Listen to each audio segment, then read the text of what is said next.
역할이 뭔지도 알게 되고 그 역할을 잘 알게 되면은 아는 것만으로 온 국민들이 깨어나 가지고 자기 역할을 다 감당할 수 있을 만큼 일을 하게 됩니다. 하면은 우리만 달라지는 게 아니고 북한이 달라지고 세상이 달라질 수 있습니다. 지금 그런 정도예요. 근데 거기에 비해서 우리가 이번 8.15를 당해가지고 어떤 변화의 자리로 우리가 지금 막 올라가고 있는 걸 우리가 몰라요. 왕자로 태어난 아기가 지가 왕자인 걸 아나? 얼마나 고귀한지 모르죠. 지금 한국이 딱 그래요. 그러나 한번 철들어서 알기 시작하면은 그 왕자의 위력이 그냥 그대로 엄청나게 이제 행사가 되기 시작하면은 그야말로 세상이 바뀌는 겁니다. 근데 지금 하나님께서 우리를 그렇게 올려주시면서 우리가 깨어나기를 기다리고 있습니다. 그런데 우리가 깨어나는데 결정적으로 지금 우리한테 충격을 주고 도움을 주는 비극적 사건이 있습니다. 비극적 사건이니까 그건 분명 우리가 마음 아파할 수밖에 없어요. 동시에 우리가 깨어나도록 하는 기가 막힌 자극을 주는데 하나 기가 막히게 또 아주 즐거운 기쁜 일이 또 한 군데서 벌어지고 있어요. 그냥 기가 막힙니다. 난 그러니까 지금 우리나라 8.15하고 연결돼가지고 이런 우리 눈에 뻔히 보이는 그 엄청나게 큰 일인데도 그 의미를 몰라요, 지금. 의미를 모르면 정말 우리가 계속 어린애같이 놀고 우리 가치를 몰라요. 우리 위치에서 우리 가치를 모르면 모를수록 그만큼 이 세상이 혼돈에 빠지고 어둠에 빠지고 괴로운 일들이 많이 벌어집니다. 우리 자신이 그만큼 책임이 또 크기도 해요. 그만큼만 책임이 큰 이유가 있습니다. 우리 한민족은요, 전 세계가 감사해야 할 엄청난 희생양적인 제사를 드린 민족입니다. 그런 점에서 전 세계도 그 의미를 이제까지 몰랐지만은 이제부터는 알아야 되고 또 알게 되어 있습니다. 그리고 알게 할 주체적인 활동 그 책임자는 누구냐? 바로 한국 사람들 자신이에요. 한국 사람들이 깨어나지 않으면 세계도 못 깨어나. 그럼 그만큼 재앙이 와요. 우선 우리를 깨어나게 하는데 기가 막힌 비극적인 사건이 벌어졌다고 그랬죠. 그것 때문에 우리가 깨어나지 않으면 큰일 나. 그게 일본 지금 침몰해가는 이 비극입니다. 일본이 지금 현재 거대한 지진 때문에 이 나라가 전부 망하고 있다라고 하는 얘기를 일본 자신도 이제는 얘기하고 있고 오죽하면 기시다 수상이 나 수상 노릇 못해 하고서 그냥 내던지고 나가는 정도예요. 일본 지금 보통 혼란에 빠진 거 아닙니다. 무서운 공황 상태로 지금 빠지고 있습니다. 일본은 이미 국가가 무너졌다고 할 수 있어요. 이제까지 국위 2위, 3위를 다투던 나라입니다. 중공이 치고 올라오는 바람에 중공이 이 양이 크고 몸뚱이가 커서 할 수 없이 2위 자리를 갖다가 중공한테 내줬지만 실질적으로 계속 일본이 지켜왔던 거예요. 중공 다음에. 그거 잘 알고 있지 않습니까, 여러분들? 근데 그 일본이 지금 실질적으로 무너지고 있어요. 어떻게 보면 자연재앙입니다. 그런데 어느 누구도 세계 어떤 나라 사람들도 아이고 너들 망할 자들이 망한다. 그렇게 생각 안 하는 백성들이 없고 나라가 없어요. 다 그래요. 다 그게. 왜? 일본이 너무 악했다는 거예요. 겉으로 포장된 선함이 있죠. 신사적인 거, 얌전한 말투, 개인적인 일본 백성들, 시민들 수준에서는 작은 정직성은 있어. 작은 얌전한 건 있고. 그러나 국가적인 큰 일로 갈 때는 큰 속임수를 쓰는 자들이요, 뱀같이 아주 상상할 수 없는 배신을 능히 저지르면서 씩 웃고만은 그런 아주 그 징그러운 나라라고 이제 와서는 다 그렇게 여기기 시작하고 있습니다. 그러니까 일본에는 아무리 자유민주주의 이 정치 제도가 들어가고, 그래서 일본 정치 제도가 자유민주주의 제도로서 아시아에서는 그 한국, 대만, 일본 이것이 대표적인 자유민주주의 국가다. 요새 이제 필리핀이 좀 그 닮아서 나온다. 뭐 이러고 있지 않습니까? 그렇잖아요? 그런데도 일본 속으로 들어가면 그 민주주의 국가가 아니야. 힘 있는 자들, 돈 있는 자들, 권세 있는 자들, 걔들이 만들어 놓은 폭력 조직, 그것에 의해서 당연하게 지배를 당하는 족속이야.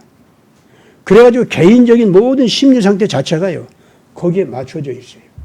여러분들 일본 학교 안에서 굉장히 집단 심리적인 병폐가 심하게 초등학교부터 고등학교, 대학교까지 쫙 그게 있다는 거 잘 알죠? 집단 심리적인 그 질병, 그게 뭐죠? 예, 잘 아시네. 이지메라는 거. 죄 없이 약자를 괴롭히는 거예요. 죄 없는 약자한테 모든 죄와 모든 그 손해보는 거 있죠? 그 책임을 갖다가 약자한테 다 짊어지우게 해. 그래야지 그를 괴롭혀요. 그 약자를 함께 괴롭히지 않으면은 같이 이지매를 당해. 그게 무서워서 죄도 없는 약자한테 모든 죄를 뒤집어 씌우고 폭력적으로 괴롭히는 거 있죠? 거기에 쾌감을 느끼는 거. 집단 심리적으로. 이게 어떻게 초등학교부터 중학교, 고등학교, 대학교 쫙 있어요.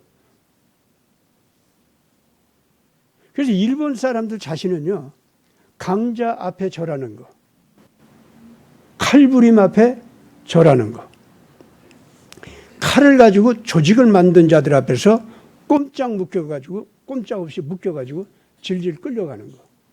이것이 버릇이 돼 있어요.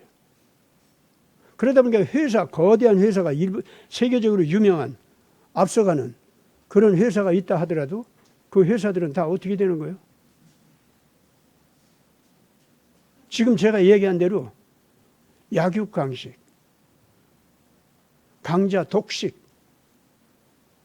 약자들은 절대적으로 강자 앞에 복종해야 되는 그런 문화 있죠. 그런 기업 문화예요. 이 일본 사람들이 저들 안에서 그것이 통한 것이 바깥에서도 통한다고 생각해요. 바깥에서도 그 짓을 하다가 어느 정도까지는 자라났어. 어느 정도까지? 남의 피 빨아먹으면서 경제를 발전시킬 때는 자라났어. 특히 남의 피가 어느 나라 피야? 예? 한국이죠. 한국 6.25 전쟁 있죠?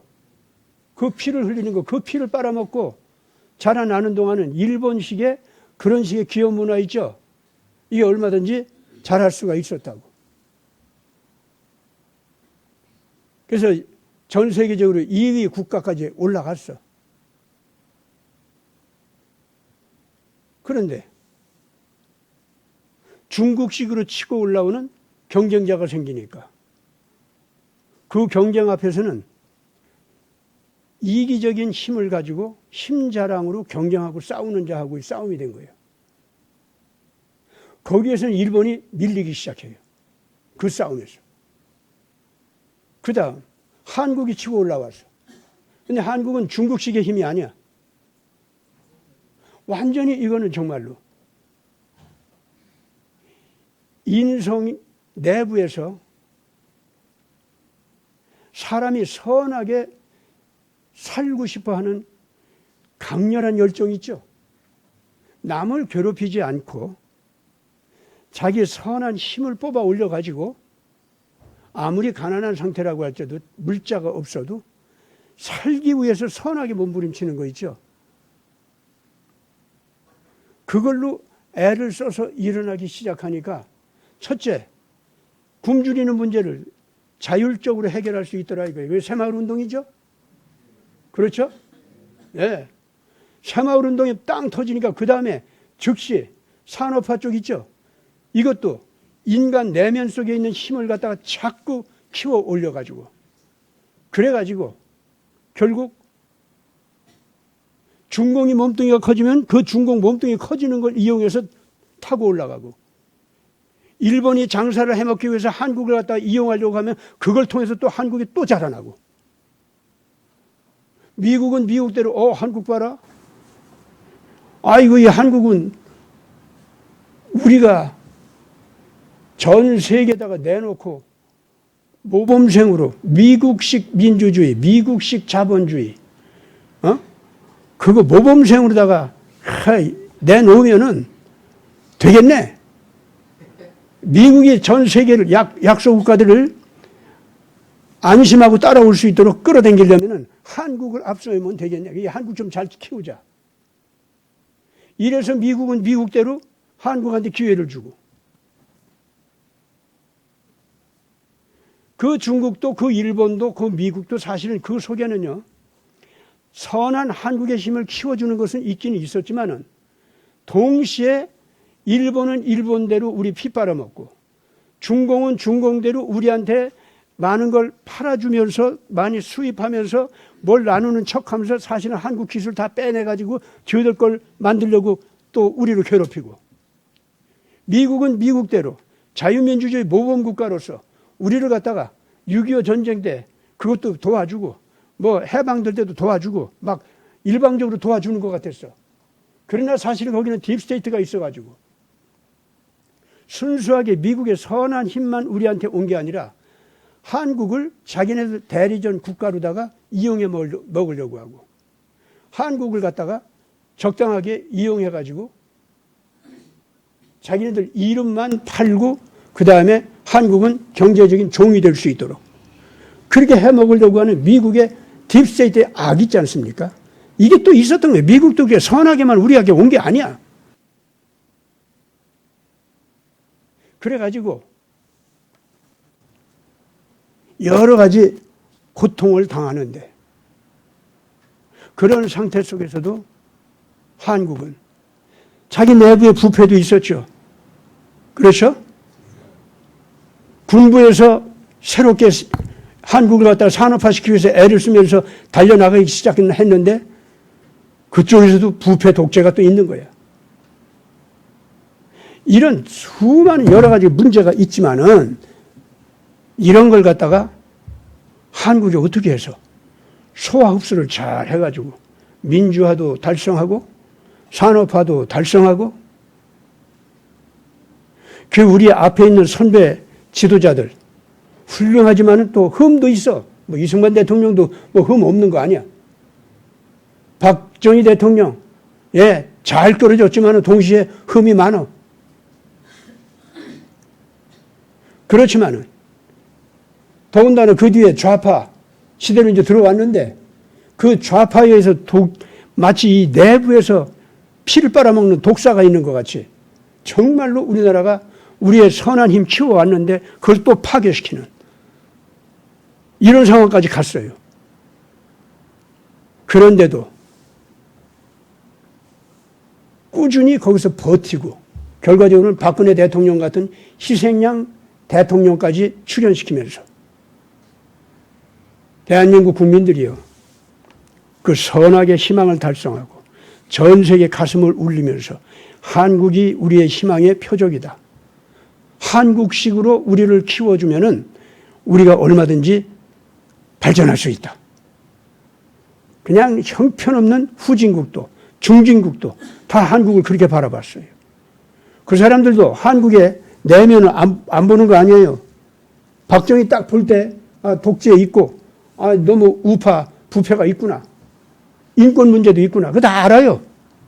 아는데도 박정희 대통령이 뭐를 어떻게 잘했는지, 어떻게 해서 이 나라를 살리게 되는지, 그것까지도 같이 다 판단하면서 보는 거예요. 한국은 또 그거 뭐 숨길 수나 있었나? 숨기지도 못했지. 왜? 내부에서 그 박치기 하면서 싸우느라고. 그렇잖아요?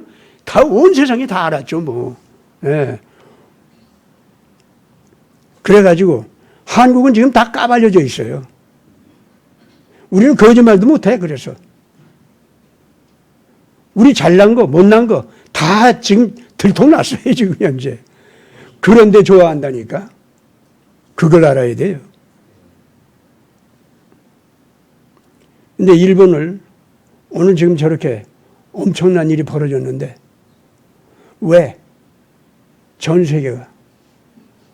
저 나라는 저렇게 돼도 할 말 없어. 너무 악독해. 왜 그렇게 됐을까요? 제가 이제 오늘 설교할 때 그 얘기를 좀 할 텐데, 오늘 이 시간에는 기도의 제목으로 내가 내놓는 겁니다. 또 하나, 우리한테 큰 교훈이 되는 거. 아주 감동적인 기쁜 일이 있습니다.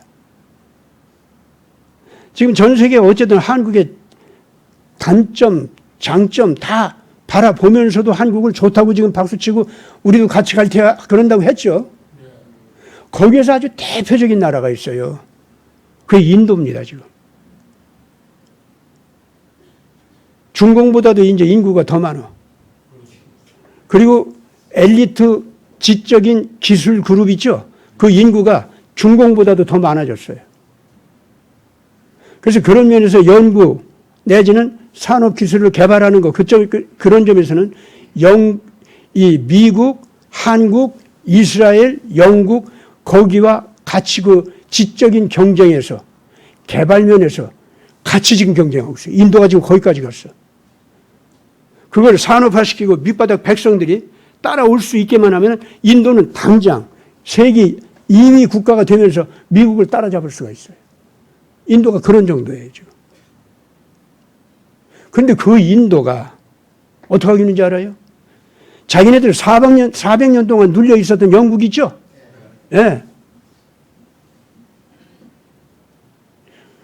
거기에서 얘기하는 뭐 무기 개발 같이 하자 뭐 이런 거 있지? 누더라고 안 해. 그래 버렸어요. 유럽 무기 우리 이제 상관없어. 이랬어요. 그러다가 이제 당장 급해서 이제 러시아가로 좀 사들이다가 미국한테 좀 달라고 하면서 그리고 기술도 좀 넘겨달라고 이랬거든요. 미국이 적당히 거리감을 가지고 무기만 사라고 하는 거예요. 지배만 하려고 하고. 그런데 이번에 러시아 우크라이나 전쟁 때문에요. 어떻게 된지 알아요? 미국도 무기고가 텅 빈 걸 알았고 생산 라인도 지금 움직이지 않는 것이 이제 다 들켜버렸어요. 미국도. 그리고 미국의 실질적인 무기 공장은 사실 한국으로 옮겨졌다는 것이 이제는 다 알려지고 한국의 무기가 생산 속도나 생산 그 기술면에 있어서나 이것이 이미 러시아, 중공이 무서워할 정도로 발전돼 버렸다는 것. 그것도 알게 된 겁니다. 더더구나요. 인도는 아주 보통 나라가 아니에요. 그렇기 때문에. 원래 아주 굉장히 문화가 깊은 나라 아닙니까?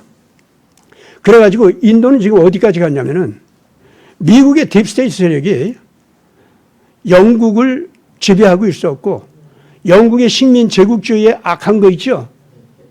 그것이 지금 어떻게 갔다고? 인도를 400년 동안 지배했어, 그게. 그래서 인도를 400년 동안 종살이를 시켰거든. 그런데 한국은요, 영국보다도 더 독한 독버러지인 일본 제국주의 있죠? 그걸 40년 만에 뒤집어 엎어버렸어. 아니, 10년 만에. 1910년에 한일 합방됐죠? 3.1운동 언제 일어났어요? 19년이죠? 겨우 10년이에요. 그러니까 10년 만에 다 뒤집어 엎어버렸어. 3.1운동이 터진 다음에는요, 실질적으로 일본 제국주의는 정신적으로 한국을 상실한 거예요.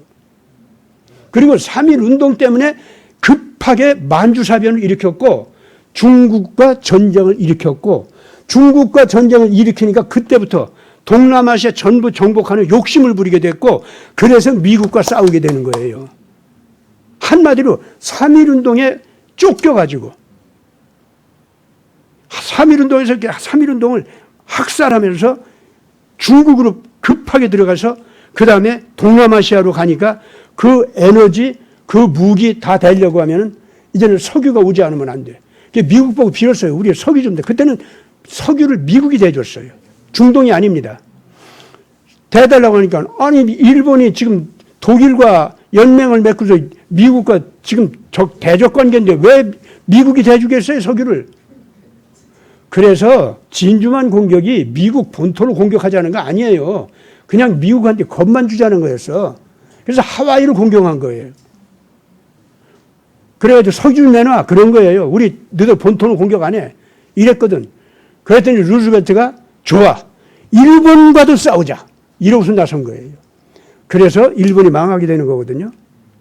그러면 실질적으로 일본으로 하여금 급진적으로 군국주의로 달려나가게 하면서 쓸데없는 욕심 부리다가 망하게 한 거. 최초 발단은 누구예요? 한국이죠. 3.1운동이라고. 아시겠어요? 동시에 그때부터 한국은요. 완전히 정신적으로 터전 자체가 일본한테 복종하는 나라가 아니었습니다. 바로 이렇게 한국은 불과 10년 만에 딱 독립하고 나왔는데 영국한테 인도는 몇백 년 동안? 400년. 그래서 인도가요. 이번에 한국을 받아들이고 한국을 배우겠다는 거 있죠. 그게 왜 그런지 알아요? 자기들은 400년 만에 독립운동을 했는데 그것도 간디가 한국의 3.1운동이 터지는 걸 보고 이 사티아그라하 운동을 인도에서 벌린 거예요. 아시겠습니까? 그래서 모디 총리 자체가 한국을 전혀 새롭게 보고 있습니다. 요새 지금 인도가요. 한국의 정신을 배우겠다는 겁니다. 문화를 배우겠다는 거예요. 이건 보통이 아닙니다. 이건 아주 기쁜 일이에요. 그리고 그거는요. 절대로 문재인 따위, 홍석현 따위, 박지원 따위 그것들 보고선 한국을 위대하게 보는 겁니까? 천만에요. 태극기 당신들입니다. 바로. 오늘 이 시간 같이 기도 좀 합시다. 하나님께 우리 간절히 기도할 때 일본이 이번에 당하는 이 기가 막힌 하나님의 심판 앞에 두려워 떨면서 자기들이 창조주 하나님을 모멸하고 예수님을 모욕하면서 끊임없이 남의 피를 빨아먹으면서 세력 확장을 하려고 하는 이 못된 철학 회개하게 해달라고 기도하시기 바랍니다. 인도가 이번에 깨어나가지고 한국의 영성 그것과 결합해서 전 인류적으로 함께 잘 살기 위해서 희망을 창출하자고 한국에 감동해가지고 지금 한국과 하나가 되자고 하면서 일어나고 있는데 그거 제대로 잘 발전하게 해달라고 기도해 주시기 바랍니다. 그 다음 한국은 이러한 자기 자신의 모습을 이제 제대로 깨닫고 깨어난 한국의 국민들이 이제는 돈 따라가지 않고 조직 안 따라가고 사람 수 따라가지 않고 사람의 책략 따라가지 않고 이제부터는 원칙을 하나님의 원칙을 따르는 백성이 되기로 결단하게 해달라고 기도해 주시기 바랍니다. 우리 다 같이 한 목소리로 기도합시다. 아버지 하나님, 일본이 하나님의 큰 경고를 받으면서 이제는 저들이 그 악마 같은 못된 삶의 철학을 버리지 않으면 살 길이 없다고 하는 심판의 경고를 확실하게 주님께서 주셨습니다. 이번에 이 일본이 자기들의 남의 피를 빨아먹으면서 커나가면서 그걸 자랑으로 아는 것, 이 잘못된 사고를 다 버리게 하여 주시옵소서. 아버지 하나님, 인도가 대한민국과 더불어서 영성을 같이 하면서 모든 가난한 사람들, 억압받는 사람들과 더불어 함께 선한 인간으로 일어나서 함께 잘 사는 세계를 만들어 보자고 이 한국과 하나가 되고자 하고 있습니다. 이 정신이 버려지지 아니하고 이번에 기어코 하나가 되게 하여 주시옵소서. 대한민국 국민들이, 태극기 애국 국민들이 이제부터는 돈 따라가지 않고 인물 따라가지 않고 재주권 따라가지 않고 주님 조직 따라가지 않고 사람 수 따라가지 아니하고 오로지 하나님께서 가르쳐 주신 홍익인간 경천애인의 올바른 가치관을 쫓아서 아버지 하나님을 모시고 예수 그리스도를 모시고 새로운 출발을 하고 나서게 하여 주시옵소서. 그래서 우리 저 북한에 있는 동포들을 완전히 건질 수 있는 데까지 갈 수 있게 하여 주시옵소서. 우리 구주 예수 그리스도 이름으로 간절히 기도드리옵나이다. 아멘.